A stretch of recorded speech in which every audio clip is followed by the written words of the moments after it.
Good morning and namaskar. The Monetary Policy Committee met on 5th, 6th yesterday, 7th today of this month. You are all aware that the Governor's statement after the MPC meeting contains the resolution of the MPC with regard to the policy rate and stance. It also contains announcements and measures which have a bearing on the monetary and regulatory policies. The Monetary Policy Committee resolution is, of course, of interest to a large number of people from various walks of life. It impacts the lives of virtually all citizens of the country. The resolution also provides the rationale and the thought process of the MPC, and therefore is of relevance to businesses, economists, academicians, and the finance world. Apart from these MPC-related announcements, the Governor's statement has become an important medium for the Reserve Bank to highlight its priorities on which it would like its regulated entities to focus their energies on. It is an opportunity to point out areas of concern and challenges for the stakeholders to address their attention to. It is an occasion for the Reserve Bank to articulate its views on critical areas of interest. I will continue with this practice of a detailed statement after each MPC committee meeting. Now, before I come to the resolution of the MPC, kindly allow me a moment to reflect on the experience of the flexible inflation targeting framework. You are all aware that this inflation framework was put in place in the year 2016 and it was reviewed in the year 2021. You are all also aware that this is a monumental change in the monetary policy history of our country. And so I thought it fit that I reflect on the experience of the flexible inflation targeting framework. Well, I believe that it has served the Indian economy very well over these years, including the very challenging period since the pandemic. The average inflation has been lower post the introduction of this framework.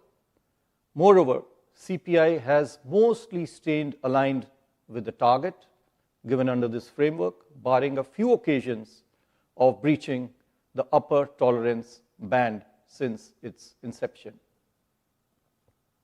We in the Reserve Bank and the Monetary Policy Committee will continue to improve the macroeconomic outcomes in the best interest of the economy, using the flexibility which is embedded in the framework, while responding to the evolving growth inflation dynamics.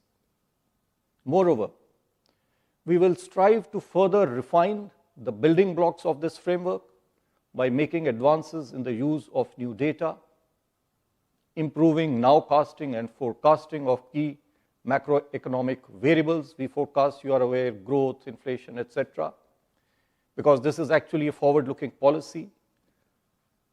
And so we'll continue to do that and develop more robust models. On the regulatory front, I would like to mention, and especially there has been a lot of media attention with regard to some of the proposed regulatory changes pertaining to liquidity coverage ratio, expected credit loss framework for provisioning by banks, the prudential norms governing projects under implementation. We will continue to strengthen, rationalize, and refine the prudential and conduct-related framework. I think this is very important in the overall interest of our economy. The interest of the economy demands financial stability and consumer protection. Our mandate in the RBI is to enhance both of them. At the same time, I would like to emphasize that the economic interest also warrants increasing efficiency in the economy, and this too is our duty. we recognize that just like there are no free lunches, regulation to enhance stability and consumer protection too is not devoid of costs. There are trade-offs between stability and efficiency. We will keep this trade-off in mind while formulating each and every regulation. It will be our attempt to strike the right balance, keeping in view the benefits and costs of regulation. I also want to reassure all stakeholders that we will continue with the consultative process which the RBI has been doing over the years in this regulation making process. The suggestions of the stakeholders are very valuable, and we will continue to give serious consideration to them before taking any major decision. We will also ensure that the implementation of such regulations is smooth. We will give sufficient time for transition, and where regulations have major implications, the implementation will be done in a phased manner. Coming to the global economy, the global economic backdrop remains challenging. The global economy is growing below the historical average, even though high-frequency indicators suggest resilience, along with continued expansion in trade. Progress on global disinflation is stalling, hindered by services price inflation. With receding expectations on the size and pace of rate cuts in the US dollar has strengthened, bond yields have hardened, emerging market economies have witnessed large capital outflows, leading to sharp depreciation of their currencies and tightening of financial conditions. Divergent trajectories of monetary policy across advanced economies, lingering geopolitical tensions, and elevated trade and policy uncertainties have exacerbated financial market volatility. Such an uncertain global environment has posed difficult policy trade-offs for emerging market economies. The Indian economy, though continuing to remain strong and resilient, also did not remain immune to these global headwinds, with the Indian rupee coming under depreciation pressure, as you would have noticed in the recent months. At the Reserve Bank, I would like to assure all of you we have been employing all tools at our disposal to face the multi-pronged challenges. With this backdrop, let me now come to the Monetary Policy Committee resolution. As I mentioned, we met these last 3 days, concluding today. And after a detailed assessment of the evolving macroeconomic and financial developments and the economic outlook, as I mentioned, we are forward-looking, the MPC decided unanimously to reduce the policy rate by 25 basis points from 6.5% to 6.25%. I repeat, the MPC unanimously decided to reduce the policy rate by 25 basis points from 6.5% to 6.25%. Consequently, the Standing Deposit Facility, SDF, the SDF rate shall be at 6.0%, and the marginal standing facility rate, also called the MCF rate, and the bank rate shall be 6.5%. The MPC also decided unanimously again to continue with the neutral stance and remain unambiguously focused on a durable alignment of inflation with the target while supporting growth. I shall now state the rationale for the decision in brief. The MPC noted that inflation has declined, supported by favorable outlook on food and continuing transmission of past monetary policy action. It is expected to further moderate in 2025-26, gradually aligning with the target. The MPC also noted that though growth is expected to recover from the low of Q2 of 2024-25 this year. It is much below that of last year. Last year, you are all aware, it was 8.2%. This growth inflation dynamics opens up policy space for the MPC to support growth, while remaining focused on aligning inflation with the target. And accordingly, the MPC decided to reduce the policy rate, by 25 basis points to 6.25%. At the same time, the MPC felt that excessive volatility in global financial markets and continued uncertainties about global trade policies, coupled with adverse weather events, pose risks to the growth and inflation outlook. This calls for the MPC to remain watchful. Accordingly, it decided to continue with a neutral stance. This will provide MPC with the flexibility to respond to evolving macroeconomic environment. With this, now I come to the assessment of growth and inflation. First of all, growth. As per the first advanced estimates, real GDP growth for the current year is estimated at 6.4%. The numbers were released by MOSPI recently. This is a softer expansion after a robust 8.2% growth last year. Going forward, economic activity is expected to improve in the coming year. Agricultural activity remains upbeat on the back of healthy reservoir levels and bright Rabi prospects. Manufacturing activity is expected to recover gradually in the second half of this year and beyond. Early corporate results for Q3, and we have more than 50% of the results now as we speak. It indicates a mild recovery in the manufacturing sector. Mining and electricity are rebounding from monsoon-related disruptions in Q2. Business expectations remain upbeat, as evident from the PMI Manufacturing Future Output Index. Services sector activity continues to be resilient. PMI services, however, declined from its recent peak.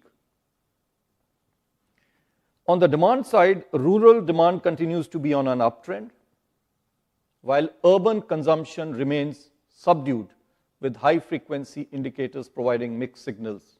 And we are aware, we got the Nielsen survey report also just yesterday. Going forward, improving employment conditions, tax relief in the union budget, moderating inflation, together with healthy agricultural activity, bode well for household consumption. Government consumption expenditure is expected to remain modest.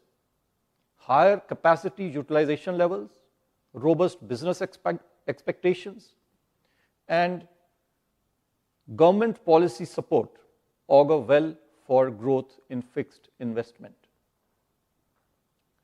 Continued buoyancy in services export will support growth. Global headwinds, however, continue to impact uncertainty to the outlook and pose downward risks. Taking all these factors into consideration, the RBI has estimated that real GDP growth for the next year to be at about 6.7%, with Q1 at 6.7%, Q2 at 7%, Q3 at 6.5%, and Q4 too at 6.5%. The risks are evenly balanced. Coming now to inflation, headline inflation, after moving above the upper tolerance band in October, has since registered a sequential moderation in November and December, standing at 5.2% now. Going ahead, food inflation pressures, absent any supply side shocks, should see a significant softening due to good Kharif production, winter easing as we witness every year in the vegetable prices, and a favorable Rabi crop prospect. Core inflation is expected to rise but remain moderate. Rising uncertainty in global financial markets, coupled with continuing volatility in energy prices and adverse weather events, presents upside risks to the inflation trajectory.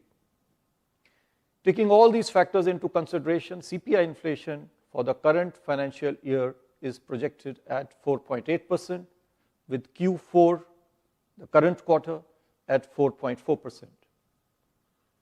Assuming a normal monsoon, CPI inflation for the financial year 2025-26 next year is projected at 4.2%, with Q1 at 4.5%, Q2 at 4%, Q3 at 3.8%, and Q4 at 4.2%. The risks are evenly balanced. I will now come to the external sector. The India's current account deficit moderated from 1.3% of GDP in Q2 of last year to 1.2% in Q2 of this year, 24-25.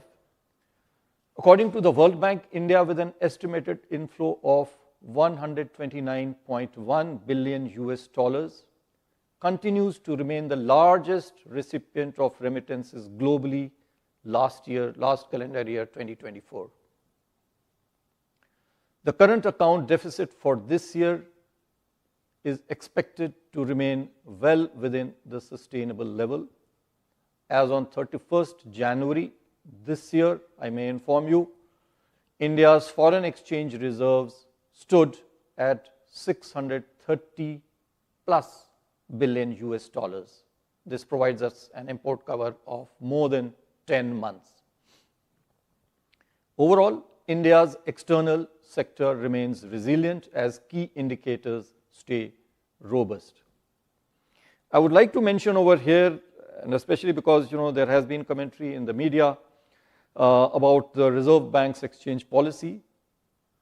Well, the Reserve Bank's exchange rate policy over the years has remained very, very consistent. Our stated objective is to maintain orderliness and stability without compromising market efficiency. The Reserve Bank believes in the market efficiency of the markets that we have in India for Forex. Accordingly, our interventions in the Forex market focus on smoothing excessive and disruptive volatility. It does not target any specific exchange rate level or band. The exchange rate of the Indian rupee is determined by market forces, and we will continue with this policy.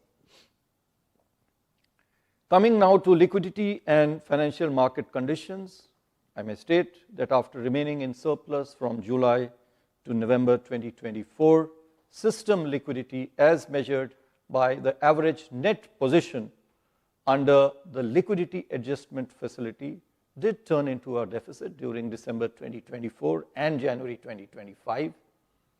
This drainage of liquidity is mainly attributed to advanced tax payments in December 2024. You are aware there are quarterly advanced tax payments to be made, December being that particular month. For the advanced tax payments for Q3, that did have an impact. Capital outflows, again, one has witnessed some capital outflows because of various reasons. Forex operations, and a significant pickup in currency in circulation as we witness every year in January. It has been, however, I would like to mention over here that we have observed that some banks are reluctant to on-lend in the uncollateralized call money market. They are passively parking funds with the Reserve Bank. I take this opportunity to all the banks to urge them to actively trade amongst themselves in this uncollateralized call money market, so as to make it deeper and vibrant for better signal extraction from the weighted average call money rate. The Reserve Bank is committed. I want to assure everyone that the Reserve Bank is committed to provide sufficient system liquidity. We have taken a number of steps in this regard, and we will continue to monitor the evolving liquidity and financial market conditions and proactively take appropriate measures.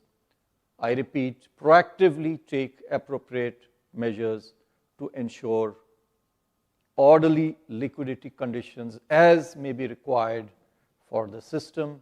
And when I say liquidity, it means not only transit overnight liquidity, but also durable liquidity to meet the requirements of the system. I now come to financial stability. The system level financial parameters for the scheduled commercial banks continue to be healthy. The credit deposit ratio for the banking system at the end of January 2025 was at 80.8%, broadly similar to that on 30th September 2024. Bank liquidity buffers are sufficient, though the net interest margin moderated, return on assets and return on equity are robust. The system level parameters for NBFCs too are very healthy. I also take this opportunity today to mention that the Reserve Bank has been observing Financial Literacy Week annually since 2016. This is with the purpose to enhance financial education in our country. Last year too we did this campaign. This campaign was focused last year on empowering youth adults. This year, recognizing the critical and multifaceted role of women in society, this campaign will emphasize on women's role in financial decision making and household budgeting. I sincerely urge all banks to actively participate in this campaign on the theme Financial Literacy, Women's Prosperity. It starts from 24th of this month. Now, before I conclude, I shall be announcing some additional measures.